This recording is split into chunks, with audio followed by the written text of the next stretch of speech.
bênção, queridos. Muito boa noite a todos. Que alegria podermos estar juntos para louvar o Senhor e também para sermos alimentados, edificados pela palavra dele. Amém? Eu gostaria que você, seguindo a nossa jornada pelo Evangelho de João, você abrisse então João capítulo 4, do verso 43. Nós vamos seguir a leitura, vou usar a versão da Bíblia Nova Almeida Atualizada, conhecida como NAA, hoje no culto. Às vezes eu uso ela, às vezes uso ARA, que é revista e atualizada, mas depende do texto, é bom você ver uma versão ou outra para você entender melhor a palavra. Mas todas têm o mesmo sentido. Passados 2 dias, saiu Jesus dali e foi para a Galileia. Porque o próprio Jesus testemunhou que um profeta não tem honra na sua própria terra. Assim, quando chegou a Galileia, os galileus o receberam, porque viram as coisas que Jesus tinha feito lá em Jerusalém, por ocasião da festa, a qual eles também tinham comparecido. Jesus foi outra vez a Caná da Galileia, da Galileia, onde tinha transformado água em vinho. E havia ali um homem, um oficial do rei, cujo filho estava doente na cidade ao lado, Cafarnaum, que dista mais ou menos uns 25 quilômetros. Quando ouviu dizer que Jesus tinha vindo da Judéia para a Galileia, ele foi até Jesus e pediu-lhe que fosse curar seu filho, que estava acontecendo o que com o menino? Estava morrendo. Então Jesus lhe disse: se vocês não virem sinais e prodígios, vocês não creem. Mas o oficial pediu mais uma vez. Ele suplicou para Jesus. Ele falou assim: Senhor, venha antes que o meu filho morra. Jesus respondeu: vai, o seu filho vai viver. O homem, vamos ler junto, o que o homem fez? O homem creu na palavra de Jesus e saiu embora. Quando já estava a caminho, os seus servos vieram ao encontro dele, anunciando-lhe que seu filho estava vivo. Então perguntou a que horas o filho havia se sentido melhor e informaram: ontem, a 1h a febre o deixou. Com isso, o pai reconheceu que era precisamente a hora que Jesus tinha feito o quê? Soltado a palavra. A palavra era: seu filho vai viver. Ele e toda a sua casa creram. E o último versículo: esse foi o segundo sinal que Jesus fez depois de ir da Judéia para a Galileia. Vamos orar novamente? Senhor nosso Deus e nosso Pai, estamos diante da Tua palavra. Palavra que o Senhor inspirou. Palavra que o Senhor tem para nós como pão vivo que desceu do céu. Palavra que é o poder do Senhor para a nossa salvação.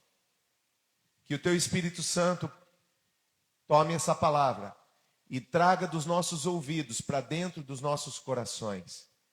Que sejamos agraciados por Ti. E o nosso coração seja transformado. Que nessa noite nós não saiamos daqui da mesma forma como entramos, mas transformados pelo poder que nos criou, pelo poder que nos salva e pelo poder que a cada dia nos muda. Que o Senhor faça isso por amor do Teu nome e de cada um de nós. Amém. Queridos, eu gostaria de, antes de entrar no tema principal dessa noite, que é sobre a fé que agrada a Deus, eu gostaria de fazer uma breve palavra que Deus colocou no meu coração, inspirada na atitude desse homem. Um homem que ficou sabendo que Jesus estava lá. e tendo um problema grande na vida dele, tendo um problema com o filho, à beira da morte, esse homem toma uma atitude e vai até Jesus. E a Bíblia diz aqui que ele foi até Jesus, no verso 47, e pediu que curasse o filho. E depois ele insistiu mais uma vez, e ele falou assim, e ele clamou pelo filho. Resumindo, antes que nós entrássemos no tema, eu queria trazer uma palavra de inspiração para os homens. Para os homens. Sabe, queridos, encontramos aqui nesse texto um homem que busca a Deus pela sua casa. Um homem que sai da sua casa. Um homem que entende o que Deus colocou na mão dele. E vivemos hoje nos dias onde existe eu deveria chamar de uma tragédia moderna. E essa tragédia moderna é a passividade dos homens. A passividade de muitos homens. Vivemos num tempo onde, por conta de várias questões sociais, ideologias e tantas coisas, as mulheres são muito valorizadas. E eu não tenho nada contra, as mulheres são maravilhosas. Todo tipo de categoria é valorizado, mas o homem tem murchado. Muitos homens não têm entendido quão rico é o posicionamento do homem na sociedade. Uma sociedade que não tem homens fortes é uma sociedade fracassada. E eu quero provocar você nessa noite, como homem, e dizer para você, em Gênesis capítulo 1, Deus colocou o homem na terra. E Deus falou assim para ele, cultive e guarde.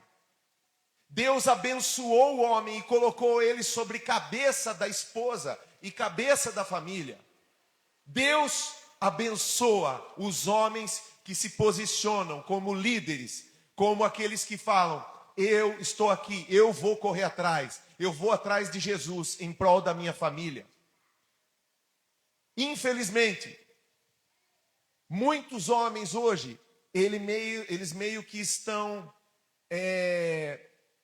numa passividade.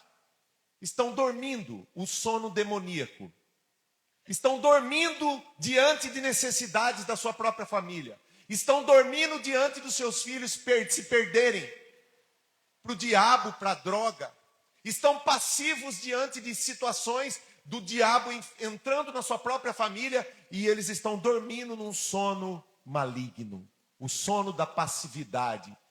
Porque o homem ele recebeu de Deus o sacerdócio. Todos somos sacerdotes, mas Deus colocou o homem como cabeça.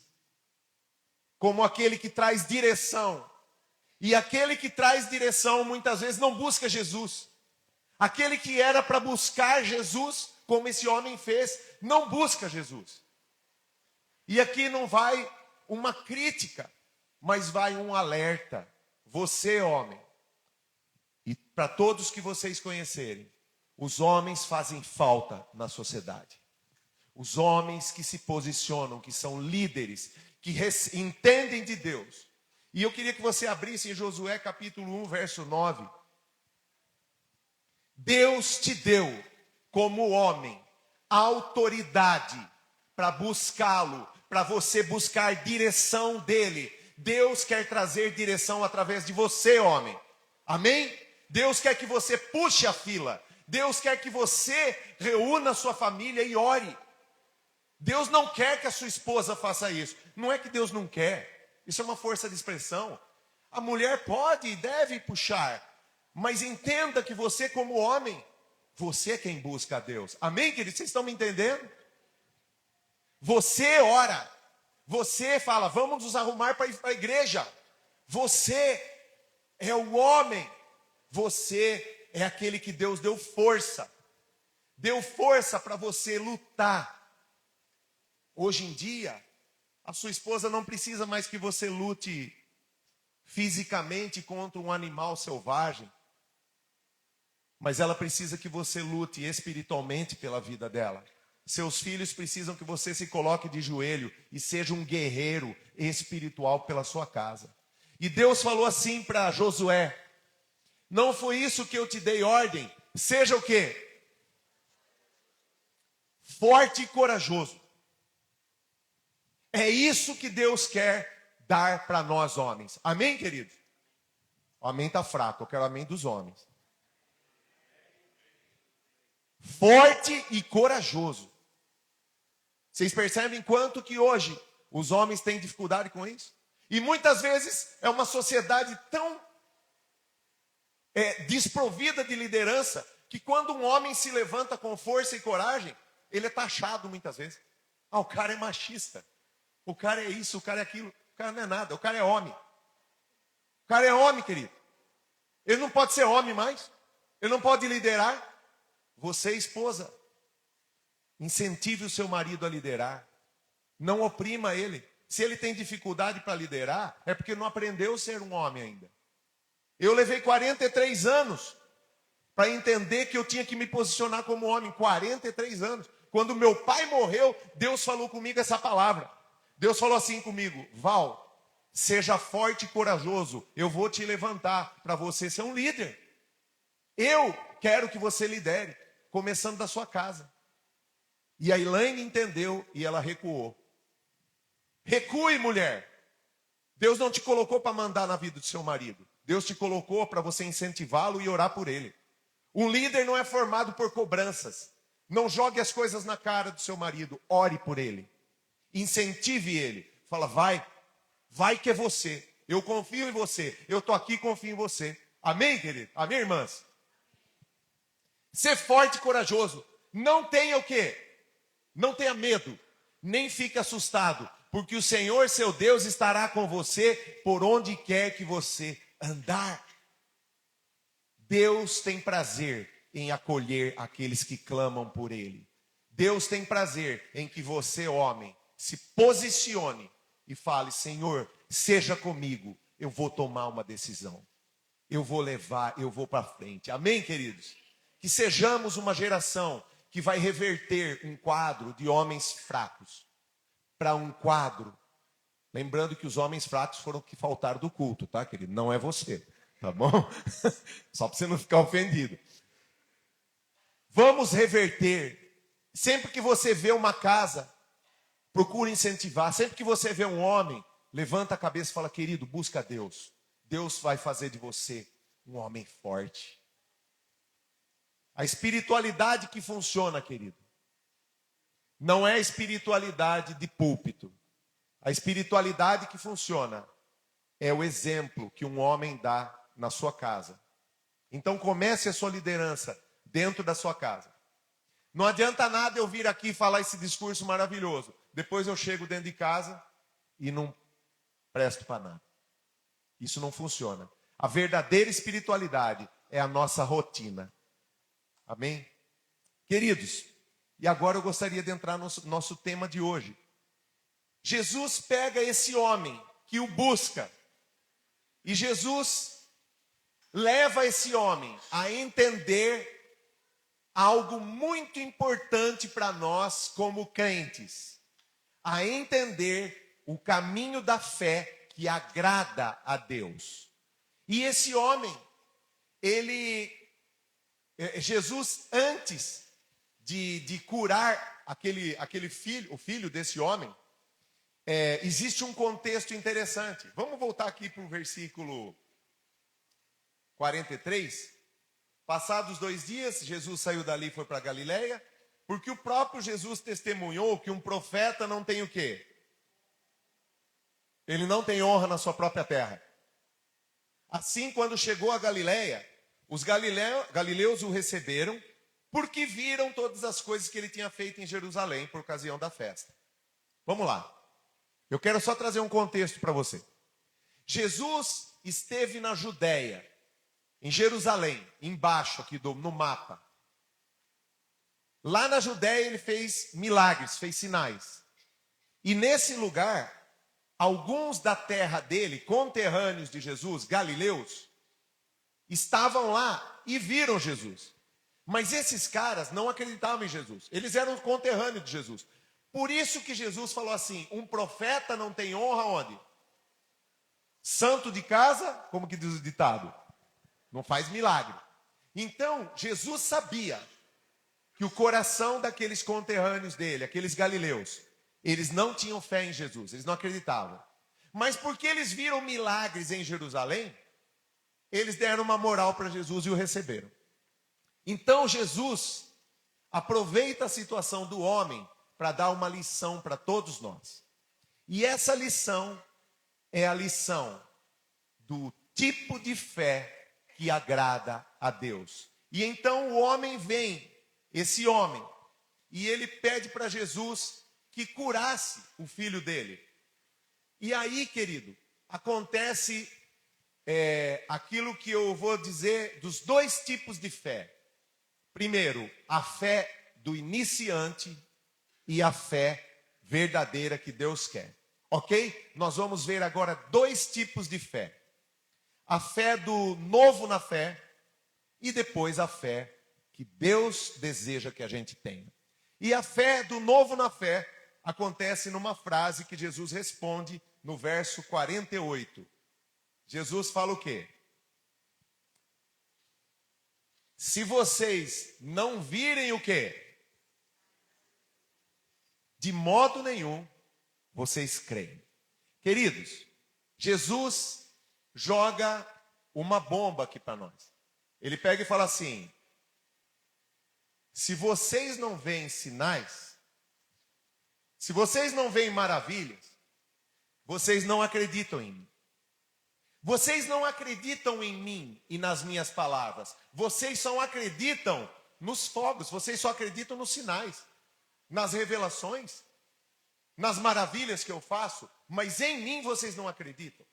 Vocês acreditam nas bênçãos que vocês veem. Então, o que eu queria trazer para vocês, que a Bíblia nos dá? Primeiro, a fé inicial é a fé em milagres. A fé inicial é a fé baseada num favor que Deus nos dá. Por que a fé inicial é essa? Porque todos nós nos achegamos a Deus porque nós tínhamos uma necessidade. Sim ou não? Você chegou a Deus, provavelmente você tinha algo para ser resolvido. Ou você tinha uma depressão, um vazio interior, ou você tinha uma doença e você buscou a Deus, ou você tinha um problema financeiro severo, resolveu buscar Deus. Você estava separando da mulher, resolveu buscar Deus. A fé inicial é uma fé infantil, mas ela é genuína para o bebê na fé, porque ela busca um favor de Deus. A fé inicial só busca o favor de Deus. Buscamos os milagres, favores. Não cremos em Jesus. Cremos só naquilo que acontece e que a gente vê. Essa é a fé inicial, querido. E esse homem, ele não estava crendo na palavra de Jesus. Ele estava com base naqueles milagres. Ele estava com base no que Jesus estava entregando. Então Jesus faz um protesto. Jesus vira para ele e fala assim: você não crê no que eu falo. Vocês só acreditam naquilo que vocês veem. Ou seja, Jesus começa a nos ensinar o que é a fé verdadeira. E eu queria contar um caos aqui para vocês. A questão dos 20 anos atrás, eu fui aconselhar uma família, um casal que estava se separando. E na minha conversa com aquele homem, ele tinha uma condição financeira muito boa. E ele me falou algo muito interessante. Ele falou assim: pastor, eu não consigo mais ficar nesse casamento, porque a minha esposa e os meus filhos, eles não me amam. Eles só estão comigo por causa daquilo que eu proporciono para eles, por causa do meu dinheiro e da vida que eu proporciono para eles, do conforto. Mas a minha esposa não fala para mim que me ama, e ela nem demonstra. E eu senti a dor daquele cara, de ser alguém que supre uma família, que abençoa uma família, que estende a mão, trabalha e abençoa. E ao mesmo tempo, a família só se apega àquilo que a mão dele pode oferecer. E trazendo isso para nós, meus irmãos, eu entendo a colocação de Jesus. Quando ele vira para aquele povo e fala assim: vocês só creem no que eu entrego. Vocês só querem o que eu proporciono, mas vocês não me amam. Vocês não estão interessados na minha palavra. Vocês não creem em mim e no que eu falo. Vocês só creem no que vocês veem. Queridos, e aqui a gente começa a migrar no ensino de hoje. Deus quer que a igreja não fique na infantilidade da fé. O que é a infantilidade da fé? Uma igreja que não crê, não se aprofunda na palavra de Cristo, não se baseia na palavra, não se interessa pela palavra, mas se interessa por correr atrás de sinais e maravilhas. Se você tiver um culto de estudo bíblico, quem vai mais? Num culto de estudo bíblico ou num culto de milagres e prodígios? Sabe por quê? Porque a igreja brasileira é uma igreja de bebês na fé, que só corre atrás de bênção. O que vai lotar mais? Um culto de estudo da palavra de Deus e de oração, ou um culto de prosperidade, onde um coach vai falar 10 passos para você prosperar. Com Jesus, né? Com Jesus. Usa Jesus para vender um produto. O que isso tem de Deus? O que isso tem de crescimento na fé? Precisamos de algo precisamos da palavra de Deus mais um chocolate. Precisamos da palavra de Deus mais uma visão. Precisamos da palavra de Deus mais uma revelação. Então você não crê. Porque você só crê naquilo que você vê. Você só crê quando existe milagre. Mas acontece que isso não é o que Jesus ensinou. Porque Jesus nos ensinou que a fé, ou seja, os sinais e maravilhas, seguirão aqueles que creem. Então, o que nós devemos buscar é crer. E o que Jesus nos diz nesse texto é: vocês estão reprovados, porque só acreditam no que vem, só querem sinais e maravilhas, mas na minha palavra e em mim, vocês não creem. E Jesus nos puxa a orelha. E isso serve para nós hoje. Amém, queridos? Temos que amadurecer na fé. Temos que deixar de andar por sinais e passar a andar com base na palavra que Deus falou. Afinal de contas, Deus disse que o justo viverá pela fé. É certeza das coisas que não se veem. Agora, com base no que nós temos caminhado? Abra comigo João, no mesmo Evangelho de João, capítulo 20, verso 29. Tomé, Jesus ressuscita, e Jesus vem e visita os discípulos. E aí Tomé pega e fala assim: se eu não ver e não botar o dedo nas chagas dele, eu não acredito nele. Aí Jesus vem e fala assim: você creu porque viu? Né? Aí Tomé acho que ficou contente e falou: sim, Senhor. Aí ele tomou uma. Olha o ensinamento de Jesus. O ensinamento de Jesus é: feliz não é você. Felizes são os que não viram e creram. Porque creram na minha palavra. Eu falei que eu ia ressuscitar. Quem creu sem me ver ressurreto, é desse que eu me agrado. Amém, queridos? Sabe por quê, querido? Porque o cristão que se baseia em sinais, sensações, sabe? Essa igreja que quer ter sensações, essa igreja ela é fraca. A igreja que se move por sentimentos e sensações é uma igreja frágil. Na primeira perseguição que houver, você vai embora para casa, você vai correr de medo. Mas aquele que se baseia nas promessas de Deus, esse perseverará. Amém? A igreja que vai vencer os tempos que hão de vir será uma igreja de adultos, com uma fé madura. E a fé madura não é milagres e sinais. A fé madura é toda a palavra que sai da boca do Pai. E aí, querido, acontece uma transição maravilhosa na vida desse homem. Ele entende. E aí, do verso em que Jesus fala, do 48, que ele fala, se você não vê milagre, o oficial pediu mais uma vez no 49. E aí, no verso 50, Jesus libera para ele. Perceba uma coisa. Esse homem entendeu. Ele entendeu tanto que ele falou assim, Senhor, venha antes que o meu filho morra. Jesus disse para ele, vai. Jesus não disse para ele, eu vou com você. Jesus não disse. Jesus pegou e falou assim para ele, vai, teu filho vai viver. Jesus lançou para ele diga, palavra. E olha o que aconteceu com o homem. Versículo 50. O homem creu e foi. Queridos, o homem creu na palavra de Jesus. Esse homem não viu sinal. Esse homem não viu milagres. Mas a fé dele amadureceu com o ensino de Cristo. E eu quero fazer uma pergunta para você.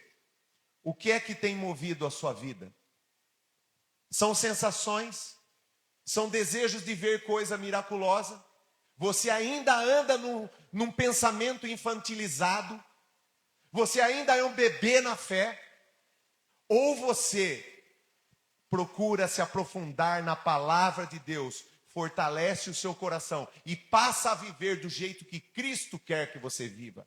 Cristo quer que você viva não atrás de sensações, mas Cristo quer que você viva crendo no que Ele te prometeu. Porque nenhuma das palavras que Cristo falou cairá por terra. Mas os seus sentimentos cairão por terra. O seu chilique espiritual cairá por terra.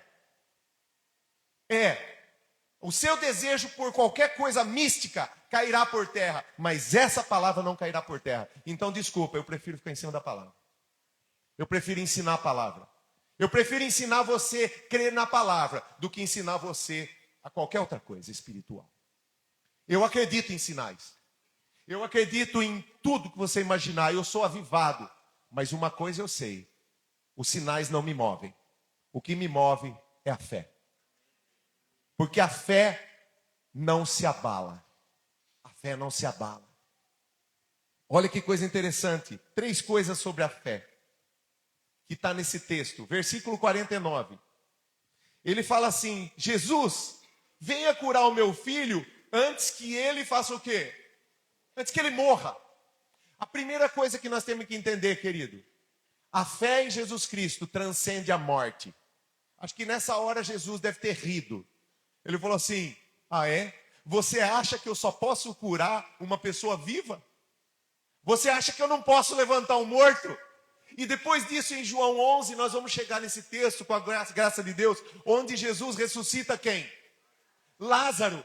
E Lázaro morre. E Maria e Marta mandam chamar Lázaro. E Jesus vai? Não vai.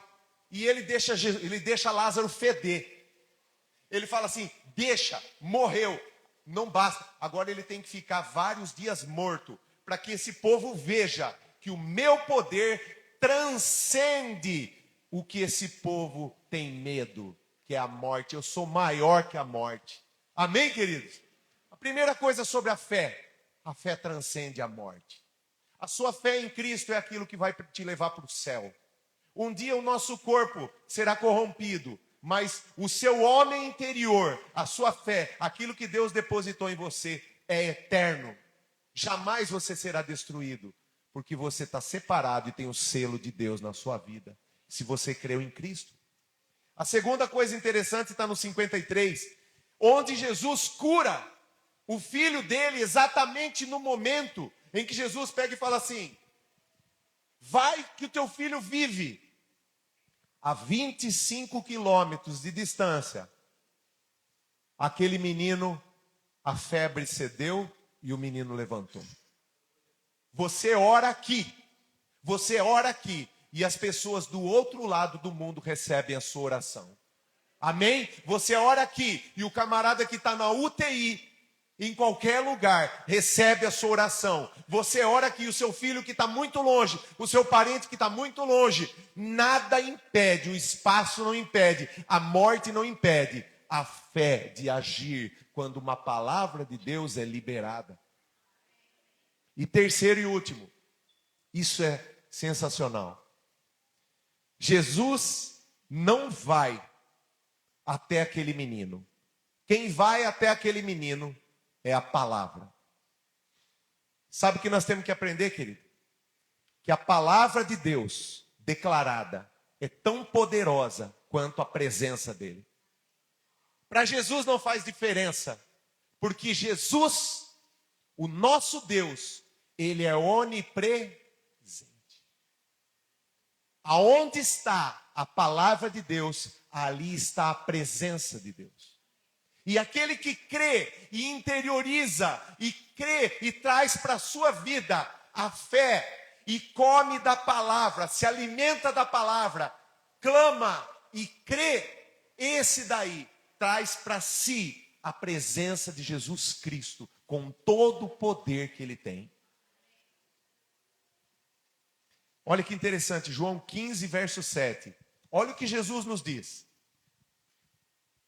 Se permanecerem em mim, e as minhas o que, querido? E as minhas palavras permanecerem em vocês, vocês pedirão o que quiserem e vos será feito. O poder de Deus está naquilo que Deus declarou. Porque Ele está nas promessas dEle. Porque as promessas dEle se cumprirão. E para terminar, querido, a nossa maneira, eu queria deixar uma coisa aqui para vocês. A nossa maneira de nos relacionar com Deus, através da fé, ela é tão maravilhosa, ela é tão superior à maneira infantil. Porque a maneira infantil de se relacionar com Deus é sempre esperando algo que Deus faça em favor de mim. Mas a forma madura é a expressão da adoração.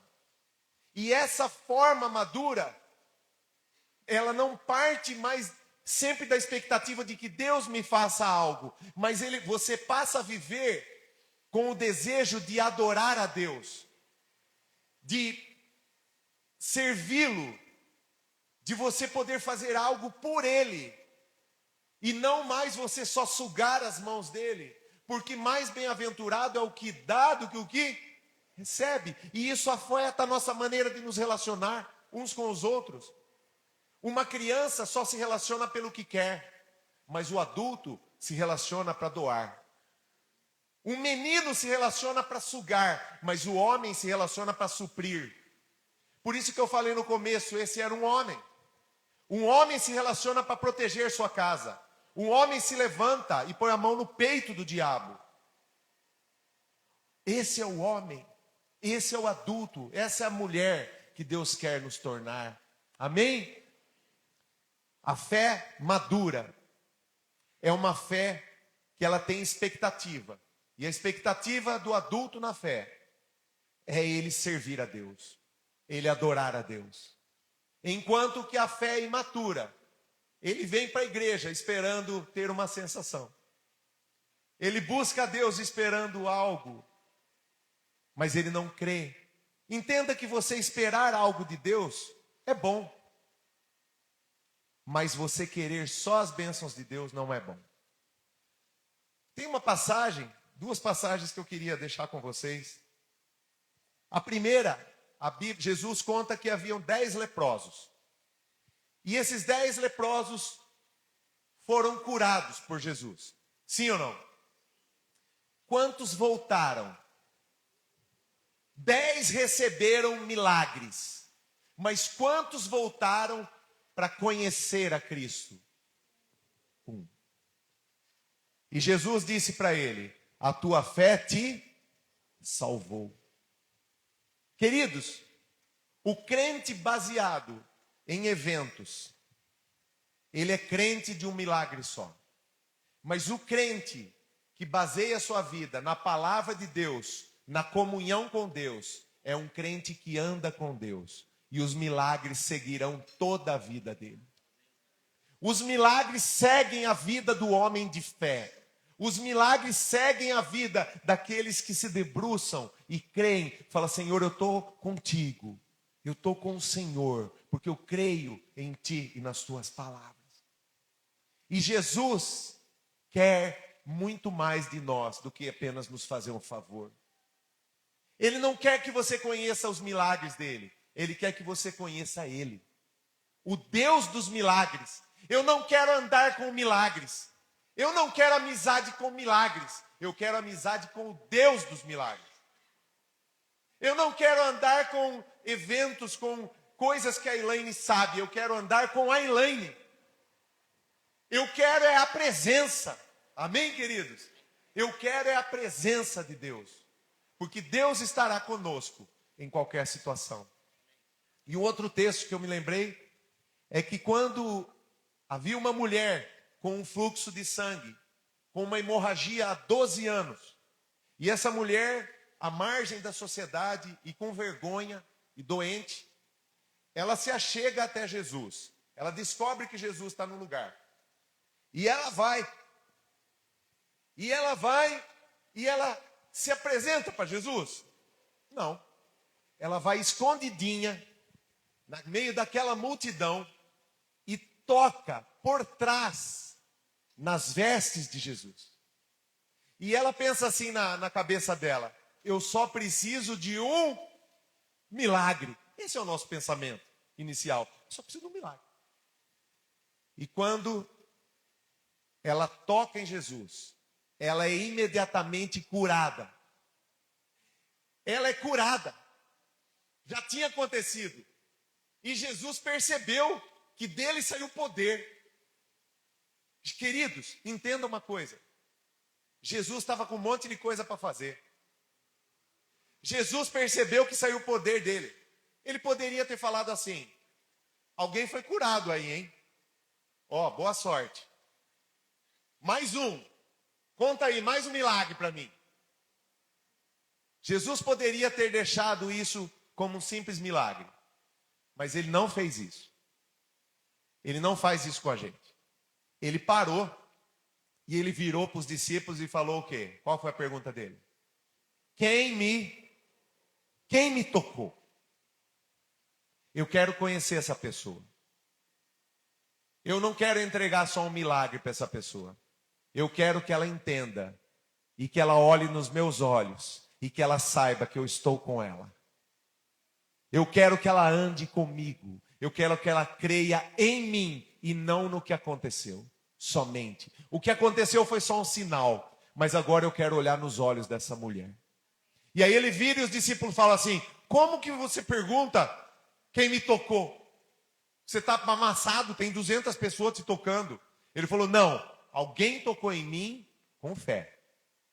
E aí ele vira para aquela mulher, sem que ele precisasse fazer isso, mas porque ele queria conhecer e ser conhecido. Ele vira para ela e fala assim: a tua fé te salvou. Meus irmãos, aqui eu encerro essa palavra com um desafio para mim e para você. No que você crê? Atrás do que você está? Atrás de um milagre ou atrás do Deus dos milagres?